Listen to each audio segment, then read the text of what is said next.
of what has been quite a turbulent week. Hi Saurabh, good evening. First, what's happening in the broader markets, in the mid caps and the small caps especially?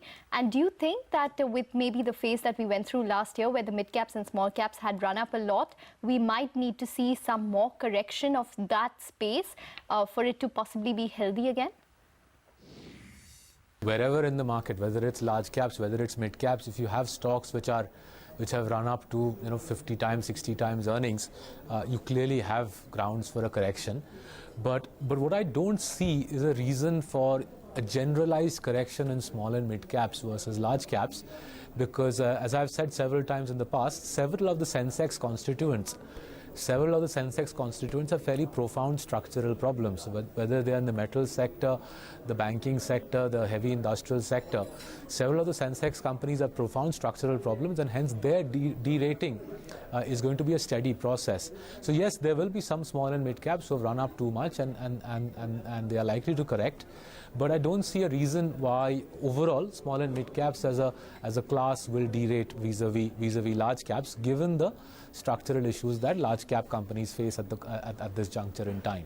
Okay. Saurabh, since we cater to a lot of retail audience, the question they all are asking is, can they buy stocks like ICICI and Axis Bank in particular after the 40 to 45% decline that they've seen most in the past 1 year? I mean, these have been the best of the blue chip in the private sector banking space, but we've seen a brutal fall in some of these names. How would you approach them?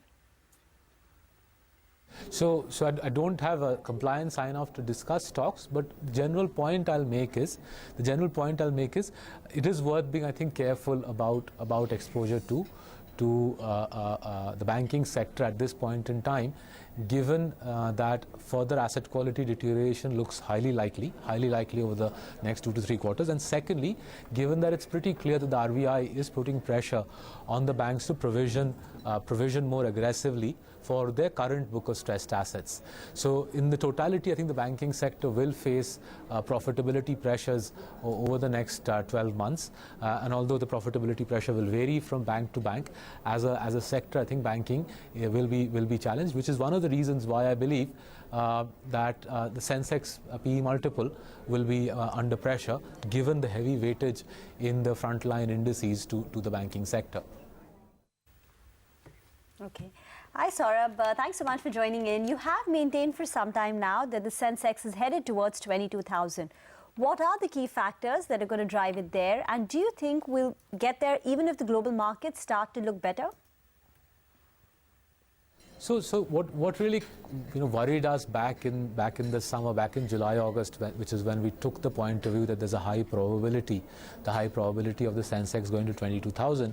What worried us back then was we were seeing the Indian economy lose steam on a fairly steady basis. I think over the last 5-6 quarters on our growth metrics, the economy has lost steam pretty consistently, and alongside that, the banking system was also getting steadily more stressed. The quantum of stressed assets were rising, so much so that credit offtake was and is now consistently below 10%. That combination, I believe, is fairly potent. A slowing economy, gradual and further deterioration in the banking system, I think makes it reasonably inevitable that we will run into some serious challenges over the course of CY16, and hence the point of view that there's a high probability of Sensex 22,000 coming through. Now, to the extent that these problems that we have are largely domestic, our banking system woes are not going to suddenly go away if there's a massive global rally. To the extent that the banking system problem seems to be reasonably structural, I think the valuation challenge for the Indian market will be there, even if there's a global rally. The only scenario in which I think I could go wrong here is if the banking system gets recapitalized either by the government or the government successfully persuades institutional investors to recapitalize the banking system. Pending that, I think we have a reasonably difficult situation on our hands. Okay, Saurabh, that point is taken. But today what stood out was the collapse in the mid-cap pharmaceutical basket. Is that a space that you like? I know pharma is a vast sector, of course, but would there be any pocket that you would be interested in buying at current levels? So specifically, again, I can't give stock-specific commentary for compliance reasons, but the point that we'll be looking for as we try to analyze the debris of this correction is exposure to the US markets. I think a broad rule of thumb we are following is wherever a pharma company, regardless of large cap or mid cap, wherever a pharma company has material exposure to the US market, the FDA associated risks are clearly becoming pretty punchy.